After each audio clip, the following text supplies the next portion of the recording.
These are movie posters that were suggested by you, and I'm turning them into the most terrifying horror versions. So, I'll start with Minions and Monsters poster. Let's erase this logo while keeping this yellow color in the middle. My idea is to extend this tentacle down here so it crushes the minion, almost like a banana being squashed. So I'll cut out this tentacle, bring it down, and use the puppet warp tool to bend it downward and slightly to the side, making it look as natural as possible. Now I'll remove the minion from here and place him in a new position, lying on the ground, completely crushed. Now let's add some contact shadows underneath the minion, along with shadows on the tentacle. I'll also darken these areas of the tentacle and reduce the highlights to give it more depth. Looking at this part, I think the minion's arm is tucked in a little too much. If I move it outward, it'll look much better. So I'm going to borrow this arm from the other minion, place it here, adjust it with puppet warp, and increase the saturation so it matches the rest of his body. Since the minion is being crushed, I'll add some blood underneath him. But wait, do minions even have blood?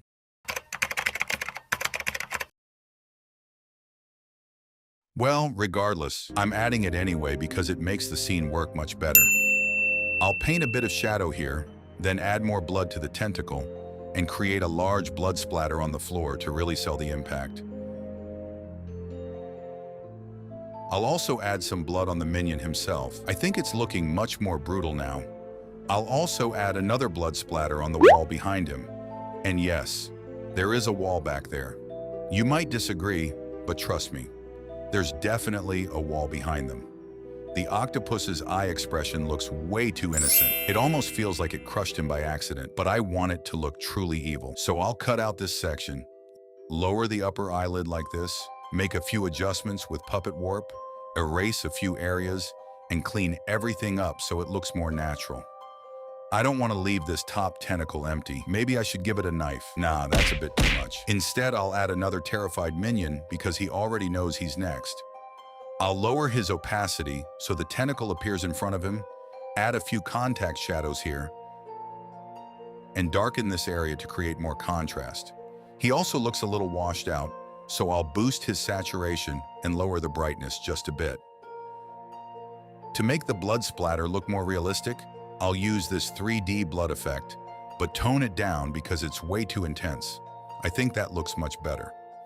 Now let's bring the logo back, but this time make it red. I'll only change the bottom half while adding a few blood splatters to the yellow section. And finally, a few finishing touches in camera raw to make everything look even better. Minions and Monsters into horror version.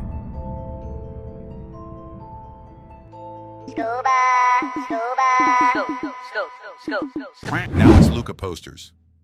First, let's erase this logo right here. Here's the concept. Luca has turned into a ruthless predator hunting fish. Whether he's a fish or a merman doesn't really matter anymore. He wants the entire ocean for himself. So the first thing I'll do is change his facial expression by removing his eyebrows. Man, that looks weird. Now let's change his eyes to make him look much more evil. Since I borrowed them from another frame, I'll adjust everything until it blends naturally. Next, I'll replace his mouth with this one, giving him sharp piranha-like teeth. I'll use puppet warp to make it slightly wider and smooth out these harsh edges. Now let's add a fishing spear right here, making it look like he's holding it. For that, I need him to make a fist so it actually feels believable. This hand works pretty well.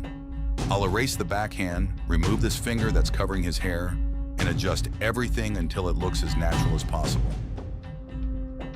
Since the arm and fist have slightly different skin tones, I'll increase the saturation a bit so they match. Now let's bring the spear back, make it a little longer by extending this section, and adjust it so it fits perfectly inside his hand. Next, I'll add a few shadows to make everything feel more realistic, along with a fish on the spear. Actually, not this fish. It's way too realistic for this scene. This one works much better. I'll rotate it slightly so it hangs naturally from the spear, erase a few areas to make it look properly pierced, do the same on the top, and use puppet warp to give it a more natural shape. I'll also cut out this eye to make it look like it was pierced as well. Now let's add plenty of blood to the spear, then onto the fish, both above and below. I'll also add blood to Luca's hand, creating a trail that drips from the fish down to his hand and continues along the spear. Next, I'll add some blood spreading into the water, making it look like it stained the ocean as well. I'll also make this part of the spear appear submerged underwater. Finally, I'll darken these areas to give the whole scene a much more sinister atmosphere. Now let's bring the logo back, but this time I'll make it red. I think it fits what's happening in the poster much better. And to finish it off, a few final adjustments in Camera Raw to make every detail look even better.